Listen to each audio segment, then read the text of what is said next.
नमस्कार दोस्तों, हमारे चैनल में आपका हार्दिक स्वागत है। आज हम सुन रहे हैं बड़ी मजेदार कहानी कन्यादान सत्य घटना। निहारिका का कन्यादान मैं और सीमा नहीं बल्कि तुम और सविता करोगे, क्योंकि तुम दोनों को ही नैतिक रूप से इसका अधिकार है। सागर के ये कहते ही समर ने उसकी ओर आश्चर्य से देखा और हड़बड़ाते हुए बोला, ये आप क्या कह रहे हैं भाई साहब? निहारिका आपकी बिटिया है, उसके कन्यादान का पुण्य आपको ही मिलना चाहिए। हम दोनों ये पुण्य आप दोनों से नहीं छीन सकते। सागर कुर्सी से उठते हुए सामने बैठे समर को एकटक दृष्टि से देखते हुए हाथ जोड़कर बोला, समर, तुम मेरी बहन के पति होने के कारण हमारे माननीय हो। तुमसे मैं हाथ जोड़कर प्रार्थना करता हूँ कि निहारिका का कन्यादान तुम दोनों ही करना। मैं निहारिका को भी अंधेरे में नहीं रखना चाहता। सीमा कहाँ है? निहारिका, उसे यहीं बुलाओ। सागर के ये कहते ही सीमा ने निहारिका को आवाज लगाई। निहारिका के आई माँ प्रत्युत्तर को सुनकर सविता, समर, सीमा व सागर उसके आने का इंतजार करने लगे। निहारिका के स्वागत कक्ष में प्रवेश करते ही चारों एक दूसरे के चेहरे ताकने लगे। निहारिका ने सबको चुप देखकर मुस्कुराते हुए कहा, अरे भाई, इस कमरे में तो कर्फ्यू लगा है और मुझे बताया भी नहीं गया। निहारिका के ये कहते ही सबके चेहरे पर फैली गंभीरता थोड़ी कम हुई और सब मुस्कुरा दिए। सविता ने अपनी कुर्सी से खड़े होते हुए निहारिका का हाथ पकड़कर उसे अपनी कुर्सी पर बैठाते हुए कहा, लाडो रानी, अब यहाँ बैठो और सुनो। भाई जी तुमसे कुछ कहना चाहते हैं। सविता के ये कहते ही निहारिका भी एकदम गंभीर हो गई, क्योंकि उसने अपने पिताजी को एक ऐसा गंभीर उससे पहले 2 बार ही देखा था। एक बार जब बड़ी दीदी प्रिया की विदाई हुई थी और दूसरी बार तब जब मझली दीदी सारिका की विदाई हुई थी। दोनों बार पिताजी विदाई के समय बहुत गंभीर हो गए थे पर रोए नहीं थे, जबकि माँ व बुआ जी का रो रो कर बुरा हाल हो गया था। निहारिका बेटा, पिताजी के ये कहते ही निहारिका के मुंह से अनायास से ही निकल गया, जी पिताजी, आप कुछ कहना चाहते हैं मुझसे? निहारिका के इस प्रश्न पर सागर कुर्सी पर बैठते हुए बोला, हाँ बेटा, आज मैं अपने दिल पर पिछले 24 साल से रखे एक बोझ को उतार देना चाहता हूँ। हो सकता है आज के बाद तुम्हें लगे कि तुम्हारे पिताजी संसार के सबसे अच्छे पिता नहीं हैं, पर मैं सच स्वीकार करने के लिए तैयार हूँ। बात तब की है जब मेरी 2 बेटियों का जन्म हो चुका था और तुम अपनी माँ के गर्भ में आ चुकी थी। मैं 2 बेटियों के होने से पहले ही निराश था। सबने कहा, पता कर लो सीमा के गर्भ में बेटा है या बेटी। यदि बेटी हो तो गर्भ की सफाई करा दो। मैंने तुम्हारी माँ के सामने ये प्रस्ताव रखा तो उसने मेरे पैर पकड़ लिए। वो इसके लिए तैयार नहीं थी, पर मुझ पर बेटा पाने का जुनून था। मैंने तुम्हारी माँ के साफ साफ कह दिया, यदि टेस्ट को वो तैयार न हो तो अपना सामान बांधकर मेरे घर से निकल जाए। तुम्हारी माँ मेरे दबाव में नहीं आई। ये देखकर मैं और भी बड़ा शैतान बन गया और एक रात मैंने प्रिया और सारिका सहित तुम्हारी माँ को धक्का देकर घर से बाहर निकाल दिया।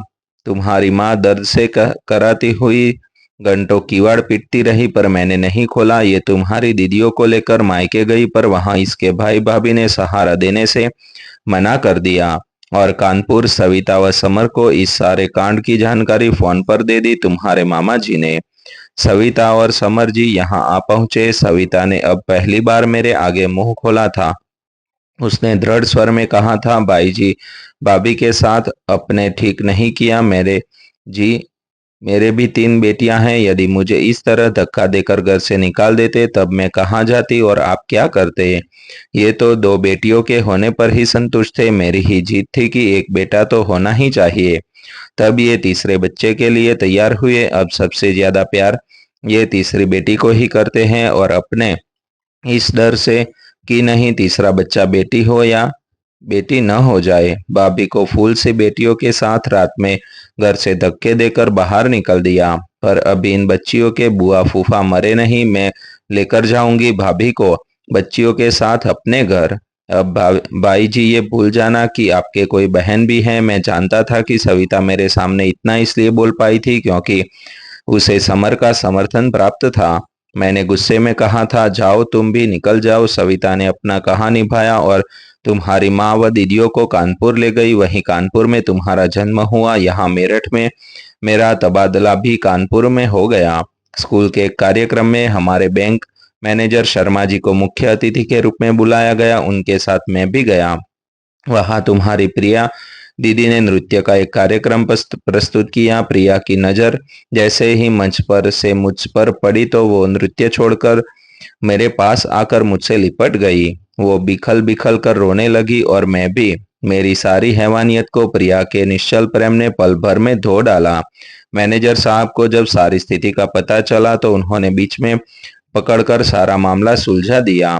सीमा ने जब पहली बार तुम्हें मेरी गोद में दिया तब तुमने सबसे पहले अपने नन्हे नन्हे हाथों से मेरे कान पकड़ लिए। शायद तुम मुझे डांट पिला रही थी। सविता, समर व सीमा ने यह निश्चय किया था कि इस घटना का जिक्र परिवार में बच्चों के सामने कभी नहीं होगा, पर उस दिन से आज तक मुझे यही भय लगता रहा कि कहीं तुम्हें अन्य कोई ये न बता दे कि मैं तुम्हें कोख में ही मार डालना चाहता था। निहारिका बेटा, ये सच है कि मैं गलत था। तुम चाहो तो मुझसे नफरत कर सकती हो, पर आज अपना अपराध स्वीकार कर राहत की सांस ले रहा हो। मुझे माफ कर देना बेटा।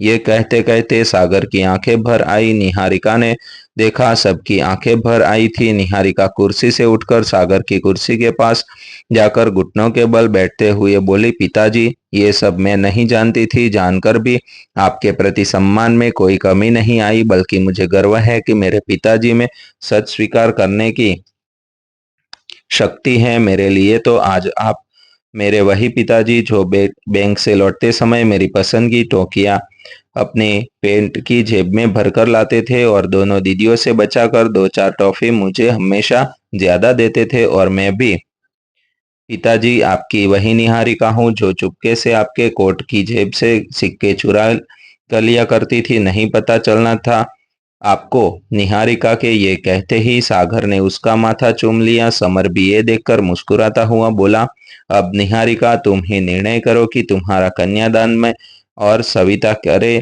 या तुम्हारे माँ पिताजी। निहारिका लज्जाते हुए बोली, फूफा जी, ये आप दोनों ही जाने। ये कहकर वो शर्माती हुई वहां से चली गई। समर ने सागर के कंधे पर हाथ रखते हुए कहा, कन्यादान भाई साहब आप ही करेंगे, और अब तो आपने अपने हर अपराध का प्रायश्चित भी कर लिया है। समर के ये कहने पर सागर ने सीमा व सविता की ओर देखा। उन दोनों की सहमति पर सागर ने भी लंबी सांस लेकर सहमति से सिर हिला दिया। दोस्तों, ऐसी नई नई कहानियां देखने के लिए हमारी चैनल को सब्सक्राइब कर लीजिए और वीडियो को शेयर कर लीजिए।